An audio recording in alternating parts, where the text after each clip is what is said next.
আসসালামু আলাইকুম সবাইকে। কেমন আছেন সবাই? আশা করি আল্লাহর অশেষ রহমতে আপনারা সবাই ভালো আছেন, সুস্থ আছেন। আলহামদুলিল্লাহ, আমরাও আল্লাহ পাকের ইচ্ছায় ভালো আছি। আজকে একটা ঘটনা ঘটতে চলেছে।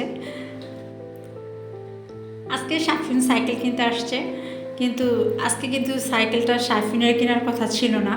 আজকে যে কোনো একটা গিফট পাওয়ার কথা ছিল রোহানের, কারণ রোহানের 31শে জুলাই ওর জন্মদিন গিয়েছে। কিন্তু দুর্ভাগ্যবশত আছে এবার আমরা কিছু করতে পারি না।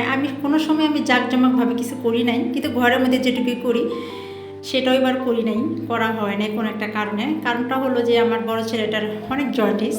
সেই জন্য জন্ডিসের কারণে আমি কোনো দুধ জাতীয় খাবার কিংবা বাইরে কোনো কিছু ওরা দিতে চাচ্ছিলাম না।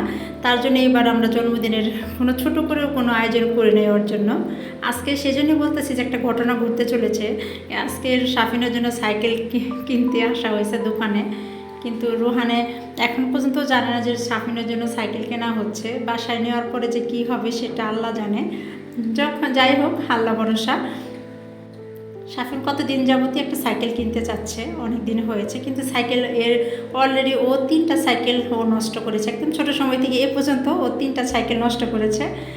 এখন প্রায় অনেক দিন, 1 বছরের উপরে হয়েছে ওর সাইকেলটা নাই। কিন্তু সে সাইকেলের জন্য অনেক অস্থির হয়ে আছে। নিচে ওর বন্ধুরা সবাই সাইকেল চালায়, ও চালাইতে পারতেছে না। সেই জন্য খুবই ঘরের মধ্যে খুব অশান্তি করতেছিল, এতটাই অশান্তি করতেছিল যে সহ্য করার মতো না। সেই জন্য আজকে যাই হোক বের হলাম, দেখি কি করা যায়। সাইকেল যদি চয়েস হয়, দামে যদি মিলে যায়, তাহলে একটা সাইকেল আজকে আমরা কিনে নেব। সেই জন্যই আসছিলাম। আর ভাবলাম যে আমি ছোট্ট একটা ভিডিও করে নিই আমার বন্ধুদের জন্য, আপু ভাইয়াদের জন্য। এতে এখানে অনেক রকমের সাইকেল ছিল, গিয়ার সাইকেল। আর সাইকেল বিষয়ে আমার তেমন একটা অভিজ্ঞতা নেই। যাই হোক, দেখতেছে কোনটা কেনা যায়। সাফিনও ট্রাই করতেছে, একটার পরে একটা উঠে ও দেখতেছে কোনটা পারবে চালাতে। আর এই দোকানে অনেকগুলো সাইকেলে ছিল, অনেক সাইকেল, সব ধরনের খেলনা, বাচ্চাদের ছোট সাইকেল, সব ধরনের খেলনা এই দোকানটাতে ছিল। এতেও সাফিনকে একটা নামিয়ে দেওয়া হয়েছে যে দেখো এটা পারে কিনা, কিন্তু সে আরেকটু বড় চাচ্ছে।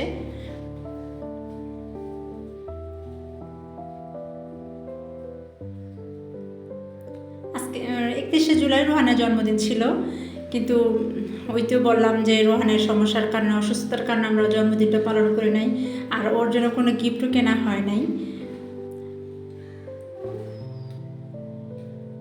আজকে যে বাসায় গেলে কি হবে সেটাই মনে মনে চিন্তা করতেছিলাম দোকানে বসে বসেই। আর সাফিনকে বলতেছি যে তোমার ভাইয়া জানে কী করে।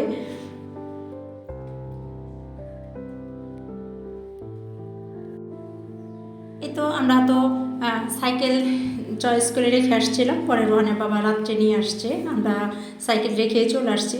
এই তো সাইকেল নিয়ে আসছে বাসায় আনার পরে যেটা চিন্তা করতেছিলাম যে রোহানের রিয়াকশনটা জানি কেমন হয়। না, রোহান তেমন ও রিয়াকশন করে না, ও চুপচাপ থাকে, কিন্তু যখন ও ব্রাশটা হয় সেটা মারাত্মকভাবে ব্রাশটা হয়। আজকে ও সাইকেলটা দেখে চুপচাপ ছিল, কিছু বলে নাই, কিন্তু ও একটা শর্ত দিয়েছে যে ওর কম্পিউটারটা নষ্ট হয়ে গিয়েছে। ওর বাবাকে বলেছে তুমি ওর সাইকেল কিনে দিয়েছো, তাহলে তুমি আমার কম্পিউটারটা সেরে দিও। যাই হোক, ওর বাবা সেটাতে রাজি হয়েছে, যে বেশি কিছু আর চায় নাই। ওর বাবাকে ওকে এই কথা বলে থামাইছে, কারণ তা না হলে তো আজকে ঘরের মধ্যে অনেক তুলকালাম হয়ে যেত। বলতো যে আমার জন্মদিন তুমি ওর জন্য গিফট কিনে আনছো। যাই হোক, রোহানও ট্রাই করতেছে। রোহানের বাবা বলতেছে দেখো তুমি উঠতে পারো কিনা, তোমারও তো হবে। যে সাইকেলটা আনা হয়েছে ওটা মোটামুটি 2জনই চালাতে পারবে। কিন্তু এখানে কথা হচ্ছে, রোহান বলতেছে তুমি তো সাফিনের নাম নিয়ে কিনেছো, তুমি তো আর আমার নাম নিয়ে কিনো নাই, সেক্ষেত্রে তুমি আমি এটা চালাবো না, আমি এটা ধরবো না। যাই হোক, ও ভিতরে রাগ, বুঝতে পারতেছি যে ও অনেক রাগ হয়েছে, কিন্তু ও রাগটা প্রকাশ করতেছে না। ওই যে বলেছে যে কম্পিউটার ঠিক করতে হবে। যাই হোক, দেখি একদিন সময় করে কম্পিউটারটা ঠিক করে দিব। এই তো 2 ভাই ট্রাই করতেছে, আর সাফিন তো খুশি, সাফিন অনেক খুশি সাইকেল পেয়ে। অনেক রাত পর্যন্তই এই সাইকেল নিয়ে লাড়াচাড়া করেছে, ও ট্রাই করেছে দেখে কেমন পারে। আজকে তাহলে এই পর্যন্তই। সবাই ভালো থাকবেন, সুস্থ থাকবেন, সবাই নিরাপদে থাকবেন, সবাই সবার জন্য দোয়া করবেন। আমি যেন সবাই সবার পাশে থাকি।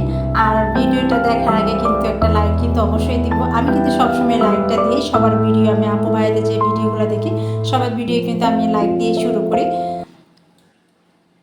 আসসালামু আলাইকুম সবাইকে, আল্লাহ হাফেজ।